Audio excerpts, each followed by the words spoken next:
What's up, waves? Welcome back to Anime Lane, the podcast where we take you down the yellow brick road of anime and have a look at everything it has to offer. As always, I'm your host, Notorious. Joining me once again today is Shaun.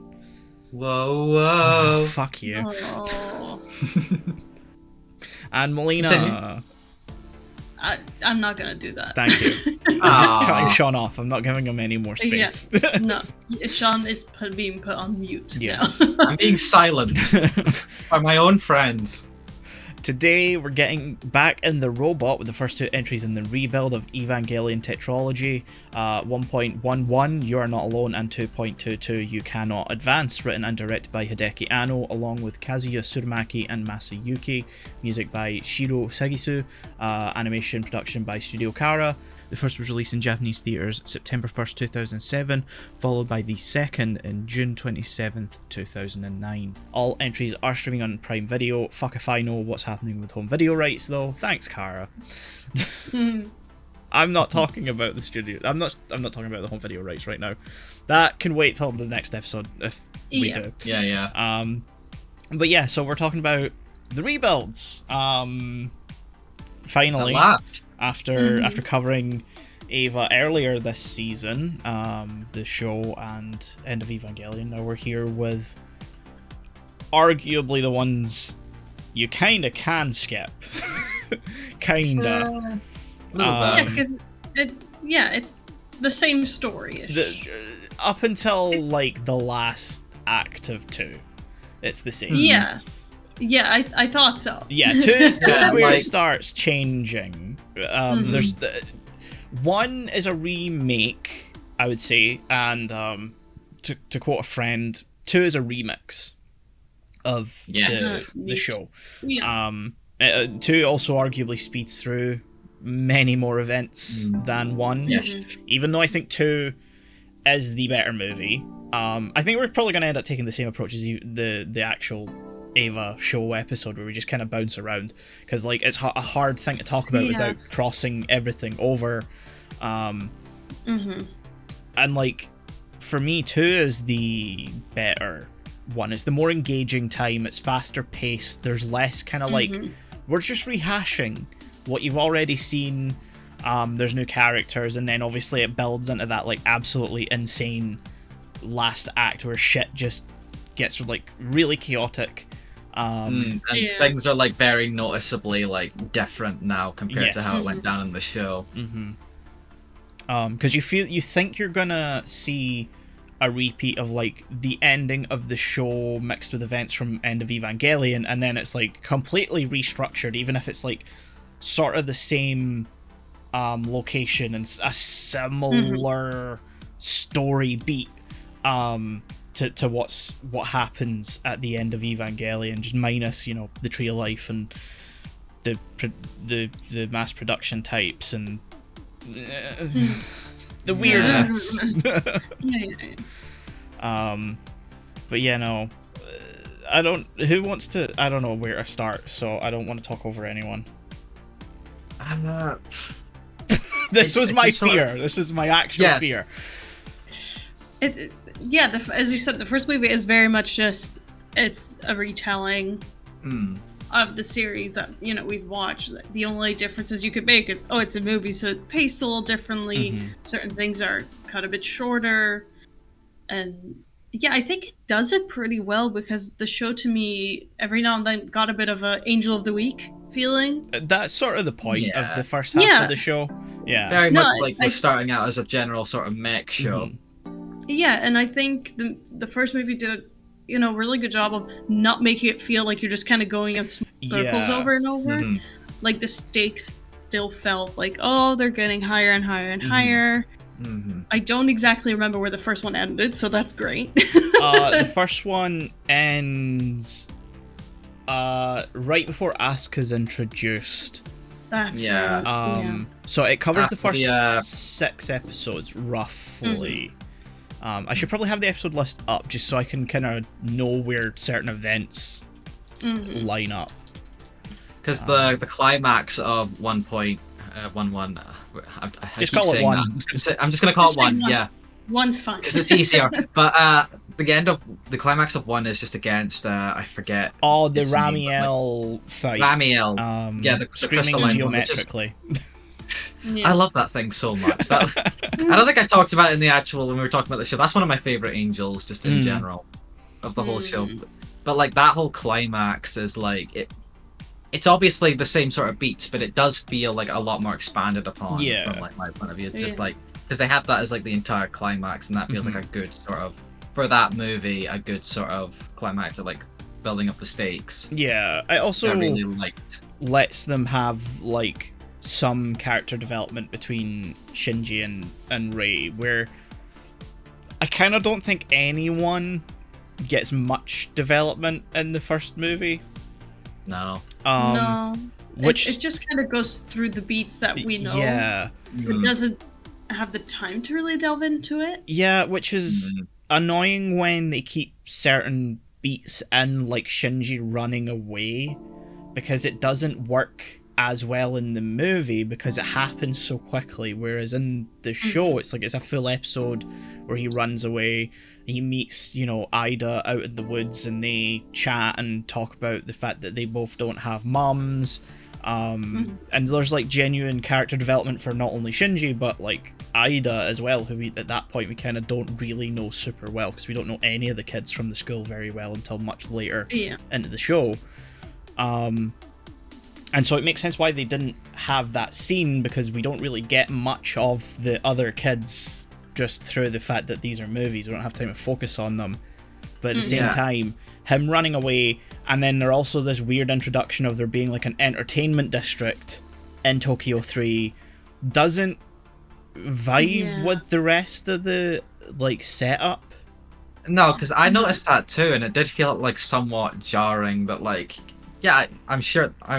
I'm not surprised that exists in Tokyo 3, but we never saw it in the show. And nothing in the show really linked back to having that be like a point of like interest to show. And even in this movie, it's only there for like a scene. Yeah. It shows up once again later in 2, where Misato and Kaji, I think, are there. Which, like you say, I sort of understand why it exists, but at the same time, giving Tokyo 3's general purpose for existing, and its whole thing as a collapsible city, I just don't. The whole Kabukicho, because it's very clearly based on Kabukicho and actual Tokyo, doesn't make any sense. It doesn't fit with the overall like tone either. It adds nothing either. Like, Shinji runs away, there's no character development over that period of him running away. It just should have cut to him being in the cell afterwards if they wanted to keep that beat in, and like kind of leave it up to the conversation between, because like you can show or you can tell, and in the movie it should have just told. In this case, it had the space to tell, and I think always, I think, prioritize show over tell, as we all know, but you're just distracted. You're like trying to make us think we're going in one direction, which we all know we're not gonna go in, because let's just say the established rules of this universe, we know that's not gonna happen. Yes. Yeah. So it just, oh no, he's sleeping under cardboard in an alleyway. Yeah, this is not gonna last. No. Yeah, he'll be back in his bed by like the next night, so he's fine. He's just give him 20 minutes. Yeah. It looks good. I think it maybe looks a little too clean compared to the show. This is one of the things I was gonna bring up, because I get like that the art style it's not more modern anime, obviously, because this is a more modern movie. I say that it came out like 15 years ago now. Jesus 2007 Christ. So it's still like it's digital versus cell production is the difference between the movie and the show. And that's like a personal thing. I always like cell animation, even though like I know why digital's like taking over and stuff, but I always like just the feel of cell animation, and it worked really well in the show. So I am a little sad to see that it's disappeared, but I understand why, and I'm not gonna like say it was a bad decision. Yeah, because it does look really pretty. It does.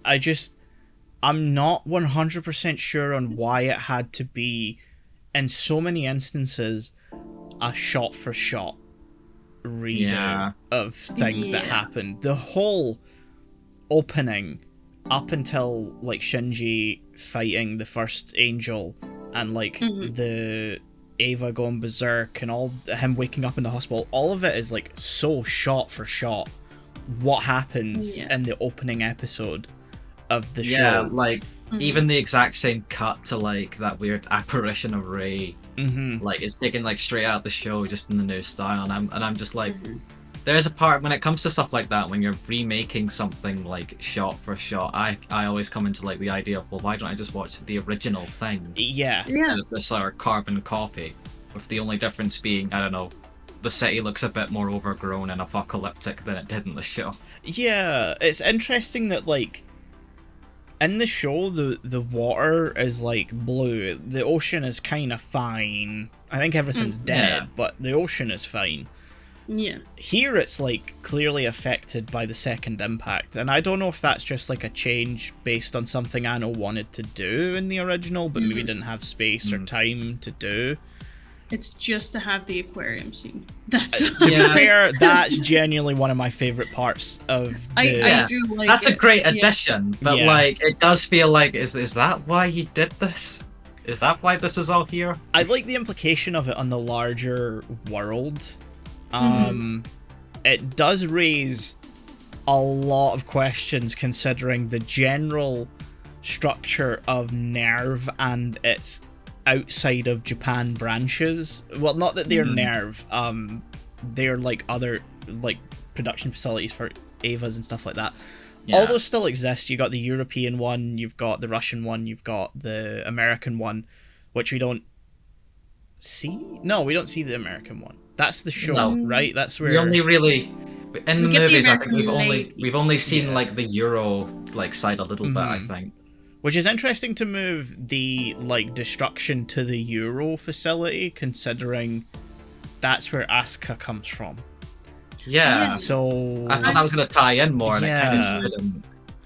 I did like that, because I believe in the show when we met Asuka, it was like, oh, we're gonna bring Shinji and his school friends for some reason to this boat. Yeah, they were to gonna make him feel better. They were gonna go pick her up. They wanted to make Shinji feel better, so they took him and his friends. And his dumbass friends. Yeah, like I think we mentioned this in the original episode, how it just kind of felt like a stupid idea. Yeah. Where we were like, this seems to just serve the fucking plot, which it needs to, but come on. So I like that they incorporate that differently. Whether I think she's introduced better, it's depending on how you want to view that. I will say I did really like that we got her introduced in like an action scene to show that, oh yeah, she's very confident in her abilities, like right from the get-go, and establishes just what kind of character she is. But I also do kind of miss that more chill reveal in the show, where they actually just pick her up from like the aircraft carrier and she's just there being a queen. There's also like a nice build up in the show of like her abilities are like hyped up, and then there's also her self-confidence. Yeah. And so when we finally get to the point of the show where the angel shows up and she gets in Unit 2 and, you know, does her thing, then like it feels earned. And like I totally get like the way the movie introduces her is still cool, because just having her turn up and fight is equally as cool.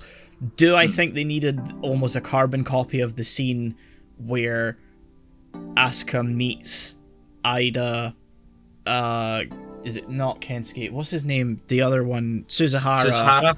And Shinji afterwards, when there's no reason for Suzuhara and Ida to be there? No, I don't think... Yeah, they're just sort of in the area, aren't they? Yeah, they're just suddenly there, even though in this version of events, they're not in any way like brought within the NERV structure. No. Especially as we see later on, where this version of events doesn't have Suzuhara become the pilot of Unit 5. He's just... Yeah, because I wanted to ask that, because, you know, we have the whole emotional scene with the school kid is in one of them, and Shinji doesn't want to kill it. Yes. But now they replaced it. I think this makes more sense where they don't have time to develop those characters. Absolutely. It's cool, I guess. Yeah. Like, it's fine, but because she still feels a little fresh to me, like, introductory-wise, it doesn't... Like, I think even in the show, we were all a bit with it. Like, we get it, we get what it's trying to do, it's interesting, but it doesn't hit necessarily. And I also want to point out, in the show, that happens in episode 17. Yeah. Where you have way more time to get attached to Shinji, to get attached to the Suzuhara and Ida, because Ida's also affected by it. And like that, I mean, it also in the movie is the same purpose, where it's like that beginning of the descent. And in the movie, it's like a very quick descent. Yes. I genuinely wasn't expecting it just to like jump in like a little bit.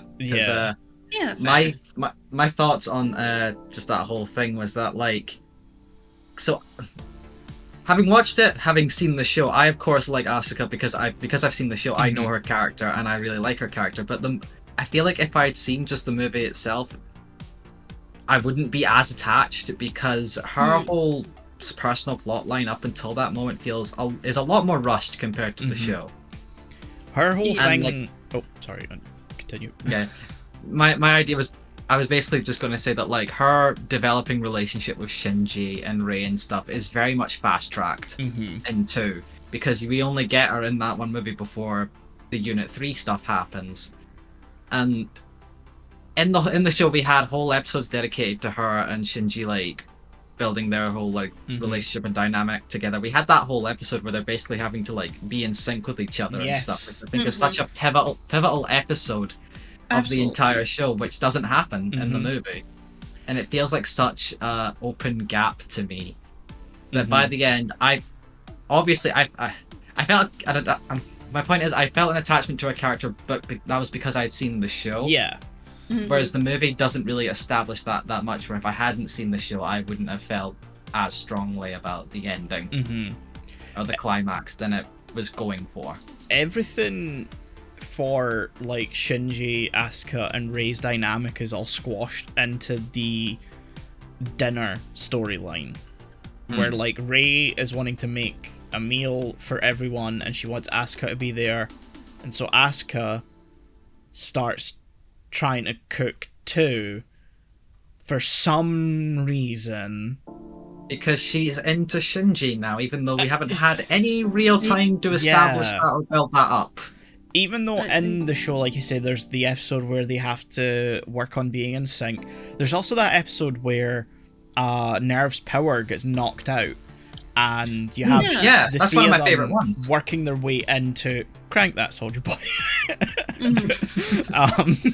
Sorry, I can't think of that episode without that joke. So you have, you know, that establishing and, like, working on their dynamic, along with, you know, a whole bunch of other moments throughout the show. Here it's like just so, it's like beat. There's no breathing room, and, like, I'm giving the first movie shit for having breathing room, which arguably Shinji running away is, but it's not breathing room that serves the plot. Or filling up more time that you could have spent that time building up Rei and Shinji's relationship a bit more. Even compared to Asuka, I think the Shinji and Rei build up is done a bit better, because obviously they have 2 movies to spread it across. But, like, you see, like, they seem a bit distant, but then in the second movie especially, Shinji's going up to Rei more and being like, you should try this, or, like, eat that because you look unhealthy and stuff. Like, they're building a bridge, whereas Shinji and Asuka don't really do that at all. It's more just her screaming at him occasionally, and that just builds up a relationship somehow. Yeah, because you also have the random moment where, like, they've only been together, like, living in Misato's place for, like, a couple of nights, and she just goes in and, like, lies next to him. Yeah. And there's no,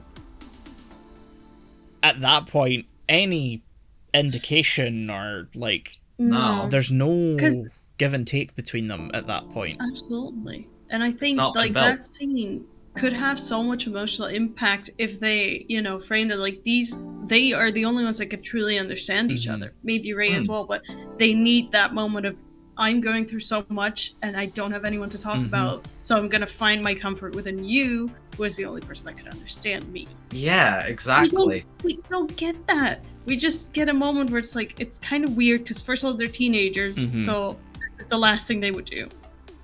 Like Yeah. Yeah. And it just doesn't, because we don't have all the established things between them, the slowly Asuka softening up to Shinji, it's all just not there, so it feels like okay. Yeah. Yeah. Like, It's weird. Moving on. It's weird because that whole like you're the only person I feel like I can really understand, who I think can really like get what I'm going through. They weirdly they move it to like both Asuka and Shinji's relationship with Misato than like each other in a weird way. Not quite like how they would have if it was Shinji and Asuka, but like they both have moments where they have like full like deep conversations with like Misato. Just sort of about that, and it's weird when they could have spent a bit more time doing that with Shinji and Asuka if they're going to have the climax be them sort of fighting each other, except really it's more Shinji fighting Asuka, but you know what I mean. Yeah. It's a really strange one where like it kind of is predicated on you being familiar with the original. I think I watched these first, but I think I then immediately watched the show afterwards.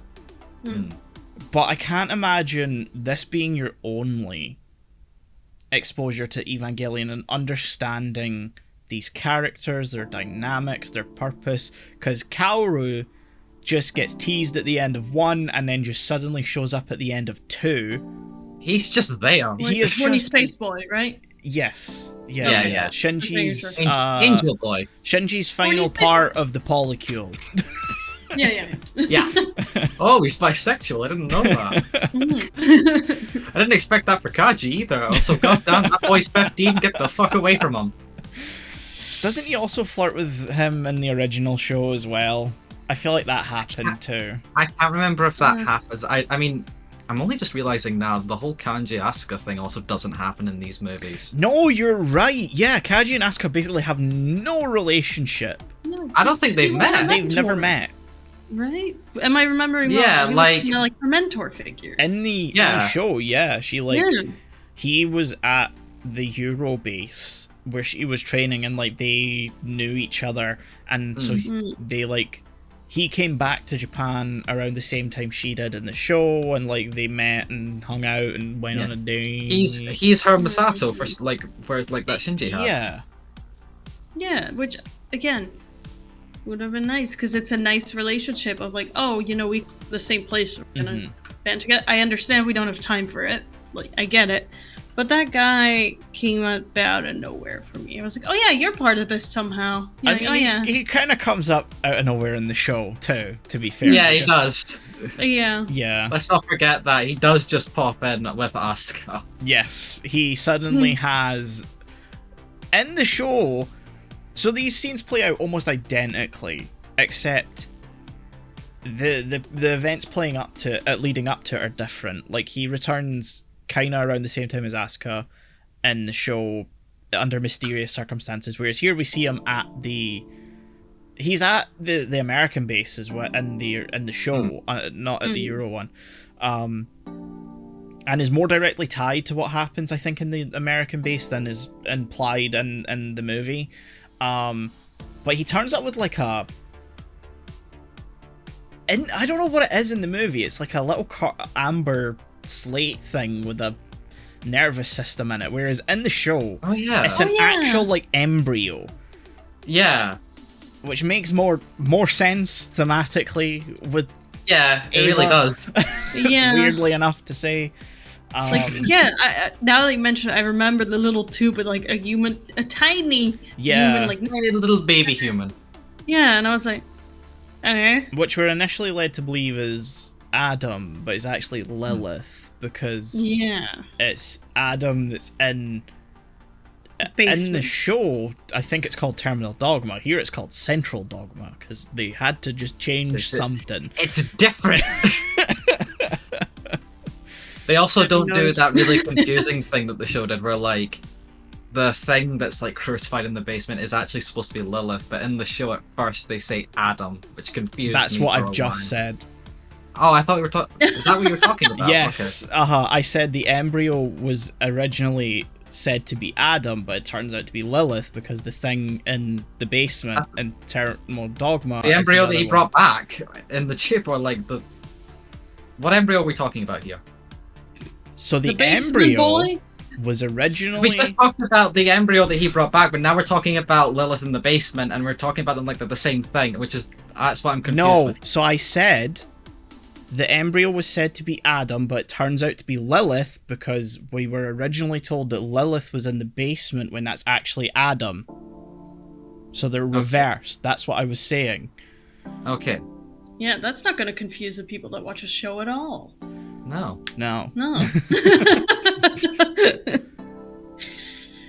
God, yeah, like going into something where you're like, oh, so it's like similar to what you know, and then you're just kind of going through the motions with it, but then they throw in little things where you're like, wait, was this in the Yeah. like the lady that speaks American? I do not remember. No, she wasn't. She's a new character. Okay. I don't think she's even named in this movie yet. I just called her New Girl, and later on in the movie, the pink one. She's called Mari. They mention her name once, I think. Yeah, Mari Shikinami Illustrious. Wait, is it Shikinami? Oh, for fuck's sake. I'm just gonna call her Mari if that's cool with everyone. Yeah. Hold on. Mari. Yeah, but they're like, I don't think they did a good job of introducing her at all. Nah, not really. If I remember correctly, it's like the second film starts with her. Yes, because she's and the one. we don't see her. Yeah. Yeah, I thought she was Asuka for a while. That's fair. That's very valid. Same. And then she just drops onto the roof of a school. Yes. Yeah. And she doesn't turn up again until the end. No, she drops in, sniffs Shinji because she doesn't respect personal space, then pisses off until the climax. Yes. Yeah, and then we're like, who? Yeah. Who? Oh yeah. I was just like, okay, yeah, you're still in this movie. Okay, bye. Yeah. Her full name is Mari Illustrious Makanami. Because she's American. Yeah. And that's the name as Americans have. Yes. Yeah. The weird thing is, she's a quote-unquote new character, but she was semi-featured in the manga years before this. Okay. Not as a main character, like... Well, I struggle to call her a main character right now, but... I guess in the manga, it's more like an offhand mention. She's there. Kind of. I haven't read the manga in a while. But yeah, she becomes a main character in the third and fourth movie. Okay, I did sort of expect that. Yeah. It's a weird thing to do, but, Yeah. It's... Good for her. Yeah, like, I can't judge her as a character yet. Yeah. We're just starting with her story, but it feels weird to have your main character not be introduced in the first, film of the series. Yeah. So to say. Yeah. Like, oh no, we're just gonna drop her when she drops into the story, which a mention would have been nice. Or they don't mention Asuka until she turns up. Yeah, it feels like her and Asuka are like the two sides of how you do it right and how you do it wrong. Yeah, it's just weird to do their stories concurrently like that and just have them both turn up and then, one of them just doesn't appear for most of the movie. 2 additional pilots from the Eurobase suddenly drop into the story. Why did we need 2 suddenly? Yeah. Good luck telling apart, newbies. Is one of them one is spy? Ginger. One has glasses. Maybe? Yes. One doesn't respect personal space. Actually, both of them don't really respect personal space. One of them will sniff you. The other will sneak into your bed. Yeah. The other will kick you in the face. Yeah. While naked. Naked. Doesn't have to be naked. No, really didn't have to. No. I get the joke that it's a repeat of the scene from the first movie and the show with Shinji, but like, come on. Yeah. Because again, they're children. Yeah. Like I don't know if we mentioned it, like talk about Shinji, but even that one, I was like, oh come on. Yeah. We don't need this. No, all we needed was like, you know, a shot of him like in the shower, head up, and Mrs. like opening the door. He's like, oh. That's all we needed, I think. Don't worry, we'll balance it out with another ass shot of Misato in the bath, getting a call. Yes. Yeah. And also, the tap moves between scenes. Just want to point that out. When Shinji's taking a bath, it's pretty much dead center in the middle of the bath, and he's like squished to the side. And then when Misato's in it, it's like very far to the right for some reason, and she's taking up much more space. I don't know why I noticed that, but I was watching it and I was like, that doesn't add up. Ask. They cut out the episode from the show where she got a tiny little renovation. It was an important episode. It stood out to me because I was thinking, why not just sit at the other side where you're not gonna be like against the tap? Nah. And then I noticed that Misato also sat in the same part, but the tap wasn't in the same place. I don't know. I got it. The tub is an angel. You know what? No! I'll take it at this point. Yeah. Sure. Why not? There's really no, like, emphasis or relevance put on the angels in this version. Like, at all. No, they're the foe that shows up occasionally to cause destruction and conflict. They're literal plot devices in this version. They're not MacGuffins like in the show. Yeah, and they don't serve as much as like a narrative sort of thing for like the characters themselves as much as it is in the show. Because again, back to that the episode I keep coming to mind is the Shinji and Asuka one where they're having to work together. They're doing that to defeat an angel that splits apart into two. So that's why they need to be in sync. You don't get any angels that really have as much of a function in the story as much in the movie. No. Other than just be something to fight. Like, the one that really sticks around the most is Ramiel at the end of the first movie. Every other one is taken out, like, super quickly. I mean, there's the one that turns up when Asuka shows up, where, like, it's the clock hand type one, I think. Yeah, the pointy boy. Yeah, and they just show up. Asuka just shows up and just immediately takes it down. Just cool. But, you know. Yeah. Also, I love that for every angel, they're like, I think shooting it's gonna help this. Yeah. They keep bringing out the artillery, and it's like, come on, we know at this point. At least in the Ramiel fight at the end of 1, they say, oh, just to make sure it doesn't know what we're actually doing. Yeah, that one makes sense, but like, they nuke at least 2 of them after the first one, where they realise nukes don't fucking work. Yeah. Maybe it'll work this time. Yeah, they have a whole fleet in the water at some point, and I'm like, this is so dumb, guys. Oh my god. Maybe this time, Godzilla, I mean the angels will die to our artillery. Yeah, but it's like they're ready to go with the fucking mechs, and they're like, wait, you never know. What if we use a tank? Have we tried shooting it? And it's like, has it worked once before? No. No, but it might this time. You never know. Gotta be sure. Yeah, like, so much stuff of theirs gets like blown up to the point where I'm like, I'd be a little bit more careful with equipment. Yeah, you could save so much money. Every angel shows up, millions, and like, okay, so you shot it for like solid 20 minutes with these massive fucking nukes and shit. Like, yeah, and what did that achieve?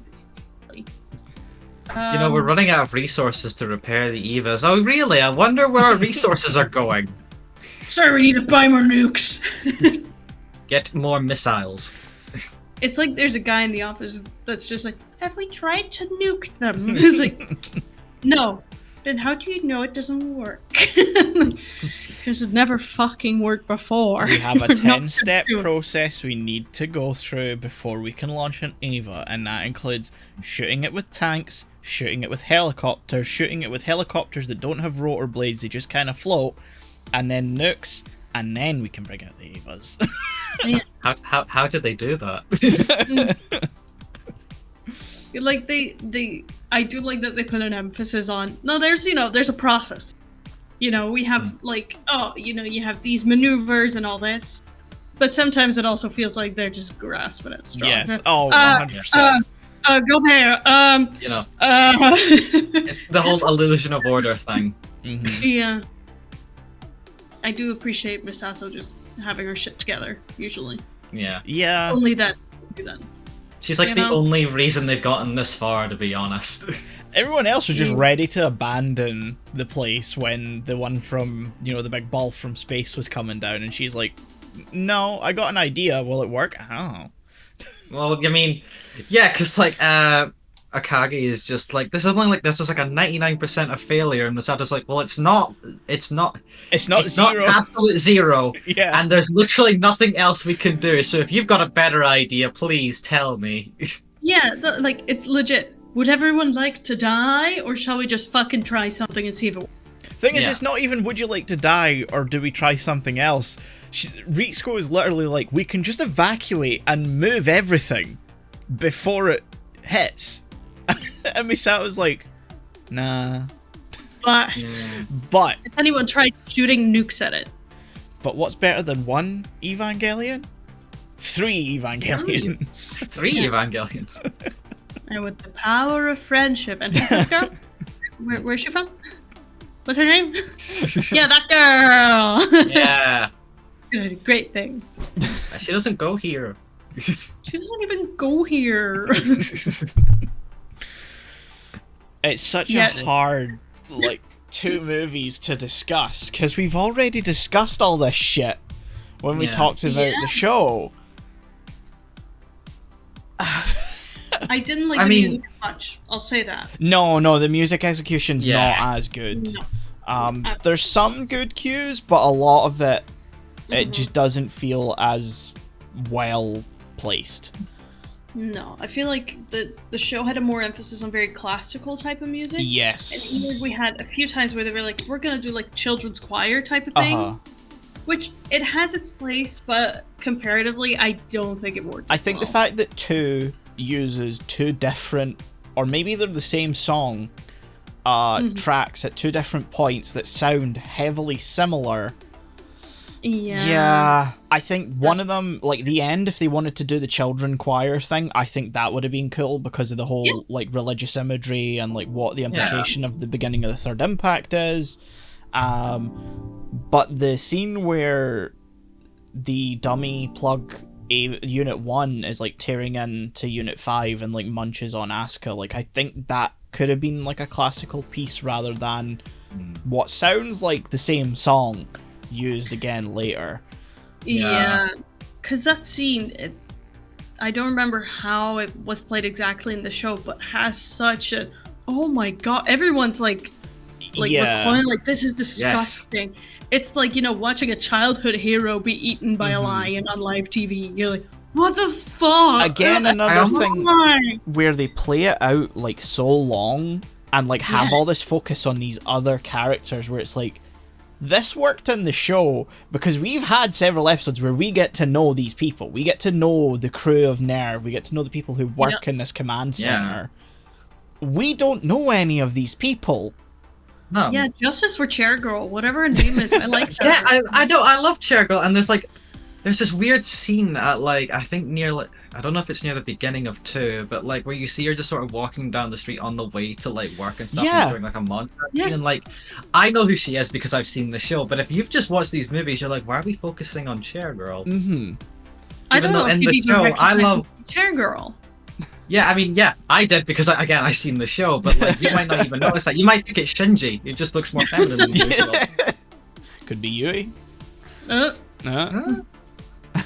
she's supposed to be that. Well, whatever. There's some weird changes, or some weird moments that just don't make sense because of the changes. You have like the whole ending scene is so cool. Like that, I love that chaotic downfall of everything. But the conversation between Shinji and Rei's mental whatever, where she's like, "There's more of me," and it's like, I sure wish that were established in this version. Yeah. And then you've got the scene between Rei and Gendo having dinner, and he looks at her and sees you, and he's like, I really wish that was established in this. I really wish Yui was mentioned more than fucking once so far. Yeah, again, it feels like it's like, it like depends on seeing the show again, where all that was explained in a much better fashion as well, by the way. Like, specifically the moment where that dinner scene where, like, Gendo sees Yui and Rei, and I'm like, oh, so in the movies they're just revealing that like right now, immediately. I don't even know if you can call it like a reveal, because I don't think anyone who's never seen the show is gonna know who Yui is. I think they could get the context, but not as well as in the show, where like it's a slow build between you know who Rei is for like 20 episodes, you know there's something up with her, and then you get that flashback to Yui in like episode 20 something. It's really late. It's in like the director's cut ones at that point, I think. But like you have that scene and you just see Yui and you're like, but she looks so really similar to what's going on? It's like it's done a lot more subtly, whereas in the movie it's like, oh, get it? There's a connection. You see it. You see it. We'll come back to that later. Forget about it, but keep a note. Oh. Yeah, just kind of keep it in your back pocket, and once we refer back to it, you'll know. Yeah. There's also like the whole thing where he's trying to get Unit 1 to work, and he's like, Yui, why must you reject me? And it's like, no one who's not seen the show is gonna know what the fuck he's talking about. Yeah, like at that point I'd be like, what the fuck are you talking about? Because it's not until really late in the show that like you find out the Evas are built from or like possessed kind of by the soul of someone connected to the pilot. So Unit 1 they're almost sort of powered by the souls. Yeah. And that's why the specific pilots can pilot their specific units. Which got me thinking while I was watching this, and I don't know if it's ever answered in the show and I'm forgetting, but I was watching it and going, yeah, Unit 1 is Yui, Unit 2 is Asuka's unnamed mother, because of course, yeah. And then I was like, wait, what about Unit 0? One of her own. Yeah, exactly. It's another Rei. Yeah. Yeah. Lilith? It's never really... It's not important, but I was sort of sitting there thinking, if I think about this too much, the show is just going to unravel. Yeah. I mean, the show does unravel. The show does unravel, but for different reasons. Yeah. Also, really weird change that feels so small to bring up, but I couldn't help noticing it. Unit 0 is orange. Yeah, they changed some of the colours across the rebuilds. I don't like it. It's just a bit more noticeable as we get into the later movies too. Like they changed the design and colour of Asuka's plug suit a little bit later. Like I think it's kind of like not pink, because that's Mari's colour, but it's like a lighter red, I think, in 3. Okay. I mean, they sort of kind of played with that a little bit in like the test plug suit she got for like. Yeah, why did it need to be so revealing? Orange. Why did it need to be so revealing? Why is she all up? Look, the second one especially really had a problem with, sexualizing characters. Yes. They really don't need to, and really shouldn't be. Her whole ass crack is just there to be seen. Yeah. Yeah. It's, again, you can't, I feel like you can't go, these are children in war, what an impact, and at the same time be like, look at her boobs. Yeah. There's so many points where like they actually draw characters naked and like with like noticeable genitalia being like shown as detail. A lot of anime, it's like there is round mounds and that's it. Yeah. But even when Shinji is seeing a mental image of Rei when he's diving into the core of the angel to like pull her out at the end, there's nipples and stuff, and I'm like, but why? Why did we need that? We don't really need that. The implication is there. It's more distracting than anything. That I'm like, why would you draw that? That's my only reason. I'm not like, ew, nipple. I'm like, why? Yeah. Because, like, at first you're like, okay, yeah, this is the usual. Hold on. What am I? Like, no one's going to say, I think she's something else because she doesn't. Yeah, like... No one's going to come to that. It's a common visual language at this point, in animation especially, where you can do nudity with the implication as well as, like, showing it without showing everything in ways that make sense. And the show even did that. Like, gotta remember, in the credits of every episode, you had that spinning sort of model of, like, Rey, but, like, you don't see any of the really explicit part, even though it's a nude model, because it's very much in silhouette, and it's very stylized. Yeah. I don't know if that's the right word, but... It's very tastefully done in the end. Yeah. And the show did that most of the time. There were moments, I'm not going to pretend there weren't. Yeah. But it just feels more egregious in the rebuilds that we've seen so far. Yeah. I want to say it doesn't really happen in 3 and 4, but I don't have concrete... I was just saying this to Shaun. I only can remember the beats of 1 and 2 because they're the beats of the show, and I've seen the show and the movies enough times, but I've not seen 3 and 4 as much, so they're not... I don't remember as much about 3 and 4. I just know I'm gonna give you this right now. I was gonna probably not tell you guys. However, most of the preview at the end of the second movie is a complete fucking lie. Oh, I'm gonna be honest, I was kind of expecting that, given the time gap between... Yeah, so 1 and 2 came out within a year of each other, and I think originally that was the intention with 3, and this was originally only meant to be 3 movies. And then 3 came out 4 years after, and is nothing like the preview shows. Fantastic. And then we got the 4th movie too, which is a whole thing. We'll get to them. because Anno did an Anno. Yeah, Anno was Anno. Because, like, I don't want this to sound like rude, but what is the purpose of these? Is this like the original story from the manga, or is it? No, actually, the manga. This is the funny thing that Shaun won't remember this, but when the 4th movie, got its poster, and it originally showed, the first poster only originally had train tracks, and the tagline "Bye bye all of Evangelion."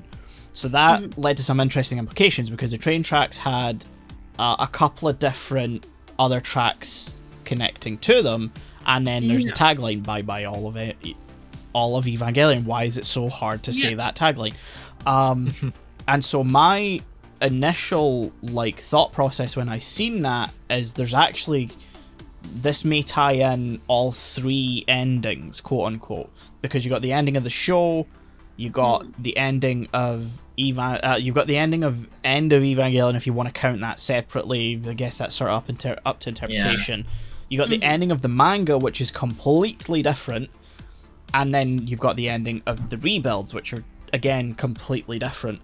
But originally the purpose was that Anno wanted to retell the story because Gainax... Now, I'm trying to remember this from memory. I could be getting some of this wrong, so don't take me... Citation needed. Yes, citation needed. I believe it came down to Gainax had the rights, Anno left Gainax, Anno founded Kara, and wanted to get the rights to Evangelion, and so he made the rebuilds, but he couldn't use any of the material from the original show, and so originally it was going to be a 3-part trilogy retelling the show.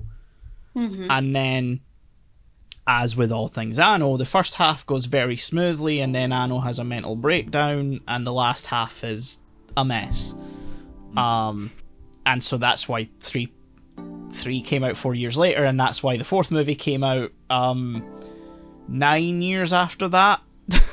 2021, yeah. Yes, 9 years. And so all of the endings are technically canon? They have their own canon, is what my interpretation was. Yeah, they're their own canon, for sure. There is implication in the fourth movie that all of them coexist in some way. But that's for, like... next time. That's for the next time. But yeah, I'm pretty sure it started out as like a project of, like, we want the rights, so we're gonna remake everything. Yeah, because then remake law, you can, all that. Yeah. Yeah. But now, anyway, Gainax collapsed and the rights for the projects went back to the people who created them, so that means Anno has Evangelion anyway. Like, Kara now owns Neon Genesis and End of. So, technically, this wasn't really needed. No, but Eva is kind of just Anno's own therapy sessions anyway. Yeah. So, you know. At least they're entertaining. It's therapy sessions. Yeah. We haven't seen the decline yet. You haven't seen the ending yet. So far, I'm allowed to say so far that they've been entertaining. Without having seen 3 or 4 or having read the manga yet, but I really should get on to that if I can fucking find it. The manga's the most interesting thing because it's based on the story by Anno, but it's not written by Anno, so it's actually the most competent version of the story you'll ever read. I will say, not long after we recorded our episodes on the show and End of, I did look into a little bit of the manga just to like get an idea, and I knew it had a different ending. I didn't know it wasn't written specifically by Anno. No, so it was written by Yoshiyuki Sadamoto, who was the character designer for both the show and the movies. So someone still heavily involved in production. It's just Anno can't commit and dedicate the time to anything anyway. He made a whole fucking Godzilla movie in between the third and fourth movie of this, and then also rebooted the fucking Ultraman movies after that too. So the man can't commit. Creative itch. You ever get that itch where you're like, I have to get this done. I have to do this. Yeah. It's like, sir, you have so many things to do on the to-do list, but my brain can only do this now. Like, the god of ADHD. I love just him. let him do it. You gotta just let him do his thing. Let the brain cook. It can't do anything else. The manga still only finished in like 2013 or 2014 anyway, I think. So like, can you imagine? It would still be going if Anno was actually writing it. Yeah, it would only be halfway done. It would be on hiatus at this point for a long time, probably. But yeah, no, it was a fun series because it's just so fucking, like, messy. In the nicest way possible. Like, I don't mean that derogatorily. That's not a word, is it? It owns that. Yeah. Yeah, but I think I prefer, like, stories about, you know, war, annihilation, all that, I think should be kind of messy. Even though, because the second impact happened, what, like 20-ish years? 15 years before the story. Yeah, because everyone, like, Shinji was, like, 2 or 3 or something. Like, he was young, you know, or but had not, just... Yeah. Yeah, no, wait, was he born? No, he wasn't born. Was he? Hold on, I remember thinking, like, the second impact was, like, 2000 and... Yeah, the show takes place in 2015. And I think the second impact happened in 2000.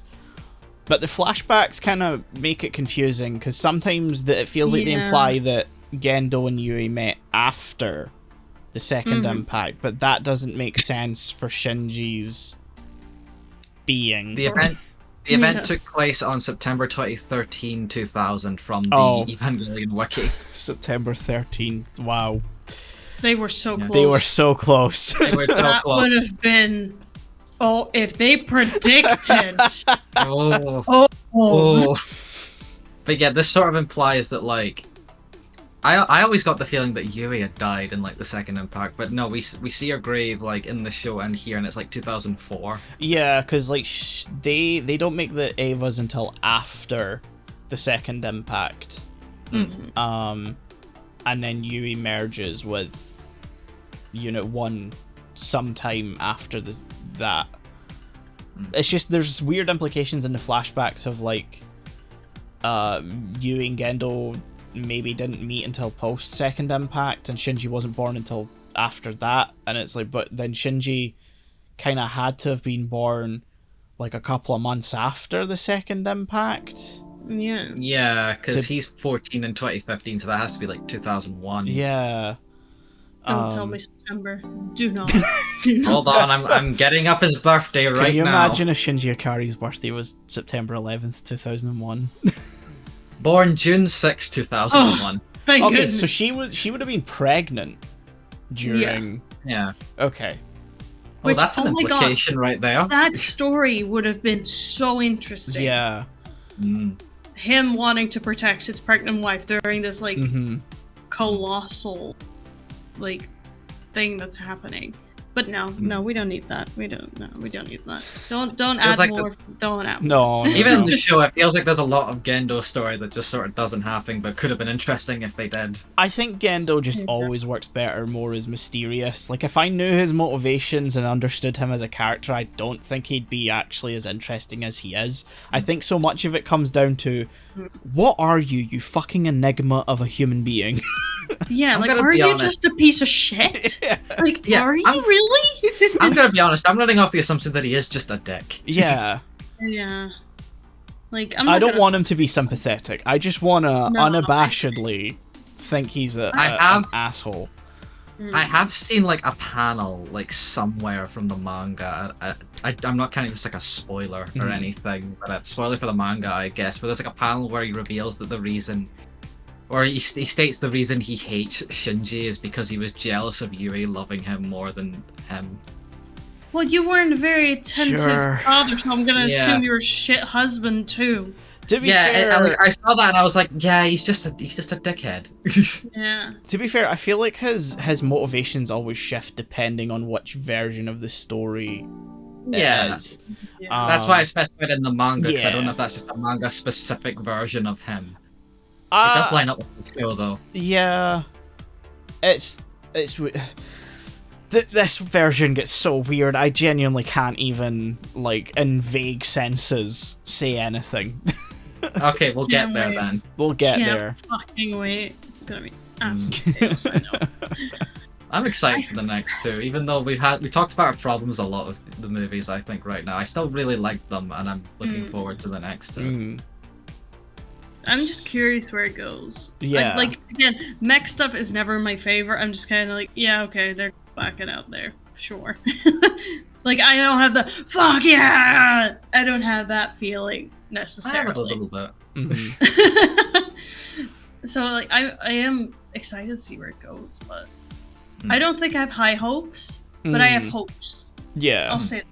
I have hopes. I will remain silent. But don't take that silence to indicate anything. I literally just do not want to spoil anything about the direction this goes in.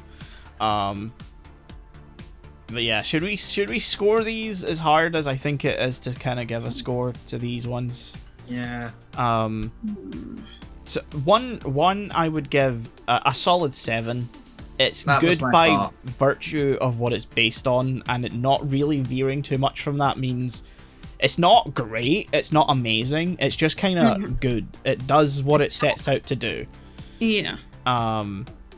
Perfectly cromulent Evangelion movie. Yeah. And 2, I would give maybe an 8. I think when you're actually watching it, it's engaging, it's very kinetic, the pacing and the storytelling become very frenetic, and you get that sense of chaos and devolution into like, I also like the difference in, like, the early show version of Shinji being confronted with the events of the Third Impact, because the Third Impact comes around in the show when he's much more confident and is in a position to go through self-acceptance, which is the end of the show and the end of the movie.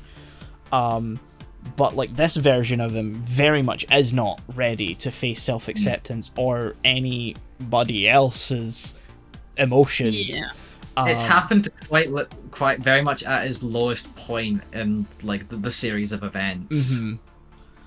When he was like 2 steps away from just fully like trying to destroy the Nerve HQ. Which makes the ending so cool. It ends so abruptly is the problem. But I'd give it an 8. I think it's just a more engaging, more enjoyable time. Even if the music choices, like, music's a huge thing for me in these movies. And movies in general, I should say. Yeah. I'm actually just going to echo everything you just said there, because that's basically what I was thinking as well.